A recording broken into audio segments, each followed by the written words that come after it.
O André está perguntando aqui, o dividendo de um fundo de desenvolvimento, como ele é composto? Pelo lucro, André. Ponto. Mas calma que eu vou... não vou te dar essa resposta tão seca assim. Mas o que eu quero dizer? Dividendo é distribuição de lucro. Ponto. Se é de fundo imobiliário, de ação, de empresa fechada, dividendo é distribuição de lucro. Tá? A sua dúvida é, como um fundo de desenvolvimento tem lucro? Comprando terreno, desenvolvendo um imóvel, vendendo um imóvel. Tá? E essa atividade não é recorrente. Não é ter um imóvel, um contrato de locação e receber dinheiro todos os meses. Percebeu? Então, você pega lá a distribuição de rendimento de um fundo de dividendo, como ela acontece? 2 anos não pinga um centavo. Ali 2 anos e meio pinga um pouquinho. Aí no quarto ano do fundo começa a pingar um pouco mais. No quinto ano, vamos dizer que o fundo tem 6 anos, vai entrando cada vez mais. Por quê? Porque no começo ele só gastou, depois ele começou a construir, depois ele começou a vender, e aí ele começa a ter lucro para distribuir. Então ela não é consistente, ela não é mensal, ela não é igual, e ela só acontece no final com a distribuição do lucro pela venda dos imóveis. Tá? Agora, dividendo é sempre lucro. A pergunta é, como um fundo de desenvolvimento tem lucro? Ao final de todo o ciclo, quando ele vende os imóveis. Olha que honra aqui, ó. O mais cirúrgico dos analistas, grande Rodrigo Medeiros. Que prazer tê-lo aqui, meu cara. Tudo bem, Arthur? Quanto tempo? Verdade. Muito bom que você esteja por aqui. Legal. Cara, eu entrei porque eu queria ver o que você tinha falado do BLMG, que eu estava terminando de fazer análise. Sabe que sábado é difícil de eu entrar na live, né? Amanhã de manhã eu vou ler o relatório do Medeiros, como faço todo domingo, e aí pego o WhatsApp e começo a mandar as mensagens lá para ele. Boa. Até se tu puder dar uma lidinha no chat privado lá que eu te mandei uma perguntazinha sobre o BLMG, e para ver, porque como eu cheguei um pouco tarde, e posso fazer um comentário, já que eu entrei, já que tu me deu essa honra, essa grande honra de poder sempre falar contigo. Você falou agora do rendimento de fundo de desenvolvimento, né? E nós temos alguns fundos de desenvolvimento que usam uma forma um pouquinho diferente de distribuir lucro, às vezes, Arthur, do que a venda do imóvel só, né? Em que eles fazem a distribuição de rendimento só com base no lucro POC, né? Sem mesmo ter a geração de caixa suficiente, às vezes, para isso. Um pouco diferente dos desenvolvimentos imobiliários mais tradicionais, que acabam distribuindo a renda só com a geração de caixa, né?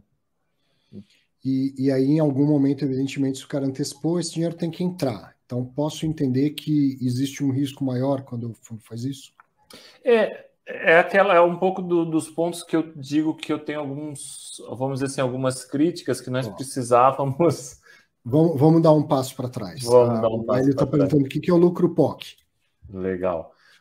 O lucro POC, como é que eu posso explicar? É uma contabilidade que as empresas utilizam, e os fundos imobiliários, obviamente, precisam utilizar também, em que você apura o lucro de uma operação na medida que ele vai sendo feito, né? Então, para a construção civil, para tentar deixar assim um pouco prático, como é que uma construtora apura o lucro de construção? É com base no percentual que ela vende o imóvel e que ela constrói o imóvel. Então, ela vendeu 50% do prédio, não fez nada, ela não tem lucro.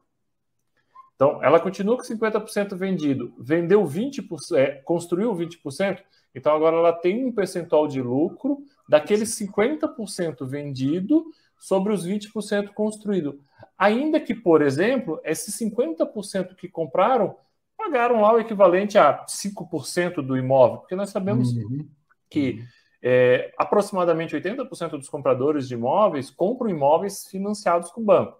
Então, eles vão lá e pagam em torno de 30%, 40% desse imóvel à vista para a consultora durante a obra, e ao final eles vão pagar o remanescente, normalmente com financiamento bancário. Então, o que acaba acontecendo? A construtora, ela faz um prédio inteiro. Então, vamos dizer que um empreendimento bem sucedido, que seja vendido 100% durante a obra, ela vai construir 100% do prédio, ela vai apurar 100% do lucro, sem ter 100% do caixa daquele empreendimento. Uhum. O 100% do caixa daquele empreendimento vai vir ao final ao final do repasse do financiamento imobiliário pelos bancos.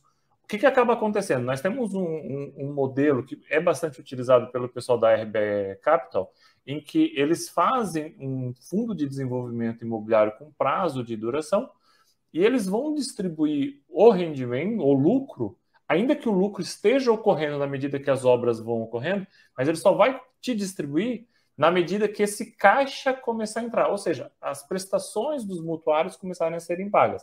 Uhum. Por isso que é muito comum, como você falou, né, é perfeito ali, que você vai no terceiro, quarto ano, começa a melhorar a rentabilidade, porque começa a vir mais caixa e começa a vir mais lucro POC, porque o prédio vai ficando cada vez mais pronto. Só que o que acaba acontecendo? Quando vai chegando perto ali da metade em diante da obra, você acaba já não tendo caixa suficiente para distribuir todo aquele lucro, porque esse caixa vai vir lá no final. O que você pega em alguns outros casos de desenvolvimento imobiliário sem prazo? Eles distribuem esse lucro, que é um lucro que nós chamamos de contábil, né, pelo regime de competência. Então, esse lucro existe. Ele distribui esse lucro usando que caixa? O caixa de outro lugar. Pode ser o caixa que está no fundo, pode ser o caixa de uma outra operação que já está em fase final, né, de desenvolvimento imobiliário. É igual uma construtora. Se você pegar os dividendos de uma construtora, eles são pagos com base no quê? No lucro. E o lucro é feito com base nessa metodologia realmente POC. Então, é legal, às vezes, ter esse pouco de entendimento, porque isso é aquela questão que diverge bastante, né, entre o modelo de cada fundo.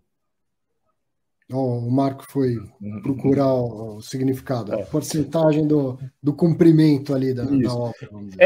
E é legal porque essa metodologia, ela, por exemplo, para quem está nos assistindo, ela não se aplica só para a construção civil. Por exemplo, a Embraer apura seus resultados com base nessa mesma metodologia. Por exemplo, ela vende um avião e na medida que ela vai fazendo o avião, ela também vai apurando o seu resultado aos poucos.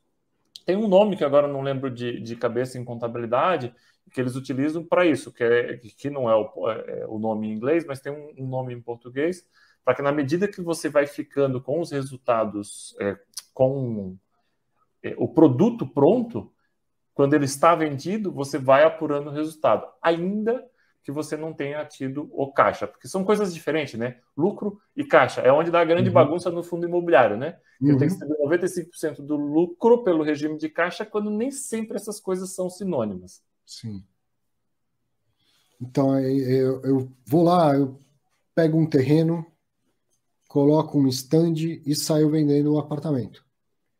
E às vezes eu não gastei quase nada. Gastei o stand, que não é pouco, mas faça tudo que eu tenho para gastar é nada. E aí começou a entrar dinheiro, que eu já vendi, sei lá, acertei no momento, na localização, vendi 20% do prédio antes de começar a fazer o buraco da fundação. Então entrou uma boa grana aí. E aí, para apurar o lucro, eu tenho que decidir a partir de quando eu vou apurar isso, porque gastos eu vou ter a cada mês. Então, ainda mais, né, agora eu vou cavar um buracão, fazer uma fundação, começar a subir o prédio, tal, não sei o que, a tal da curva S da construção, né? Começa com pequenos gastos, depois sai gastando pra caramba e tal. Perfeito. E aí, então, o que você está explicando do POC eu tenho uma receita e ainda não tive todos os custos. Então, como que é o meu lucro? Eu sei que eu vendi por 20, mas eu não sei ainda se eu gastei 10, 11 ou 12.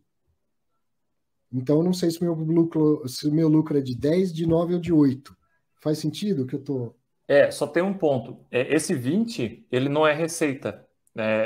Na contabilidade do fundo, da empresa, não vai entrar como receita. Ele, na verdade, vai entrar como um passivo de uma obrigação que aquela construtora tem com aquele mutuário dos 20.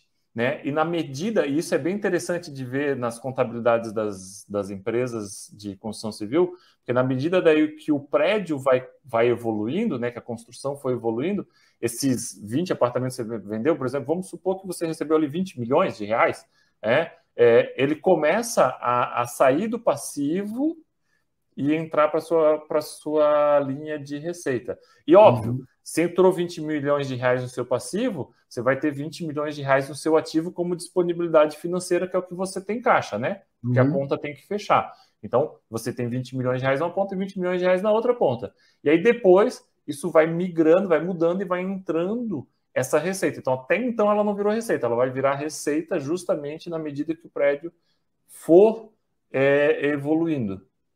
Uma curiosidade, essa foi questão da minha prova da CVM em 2015. Por isso que está na ponta da língua, não esqueceu nunca mais, né? Não, eu gosto muito dessa área, né? Construir e tal. Então você tem realmente esse ponto aí que para a Receita Federal funciona dessa forma, inclusive para pagamento de impostos. E aí o que às vezes acaba acontecendo? Você vendeu 100% do prédio, porque também tem isso, né? Eu vendi 100% do prédio, como você falou, puxa, deu uma baita de uma sorte. Lancei o terreno, botei o stand e vendi 100%. Acontece. Nós temos alguns fundos que já fizeram isso. E aí, o que vai acontecer? Na medida que a minha obra foi evoluindo, tudo é receita. Tudo é receita, e aí eu vou apurando o meu lucro, com base na minha expectativa de despesa, que isso é muito importante também.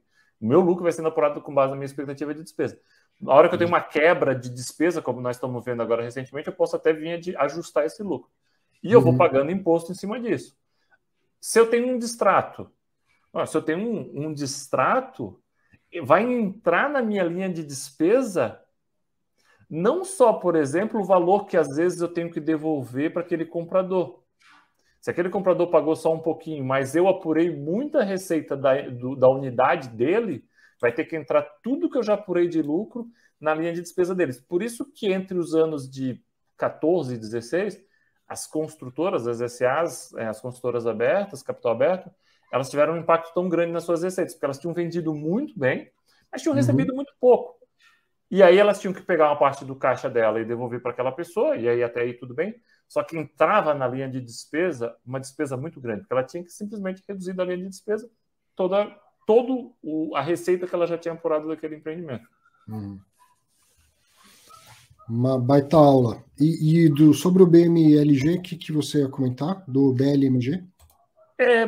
Assim, me desculpa se eu perdi, porque eu acabei não vendo toda a live, mas é que você falou que o BLMG vai ser incorporado pelo BTLG, e aí me chamou a atenção, porque de repente você pode ter, eu acho, confundido, que na verdade é o BLCP. Ah, obrigado. É o Blue Cap, é o BLCP, não tem nada a ver uma coisa com a outra. Então, falei bobagem e já fui pontualmente corrigido aqui. Obrigado. Imagina, não quero corrigir, mas é porque, como eu estava estudando justamente o fato relevante do BLMG, que ficou bem complexo, eu não quis incomodar o Ariel no sábado, lá da Blue Macau, vou deixar para incomodar ele durante a semana, porque tem alguns detalhes ali que o fato relevante pode ser que tenha deixado passar.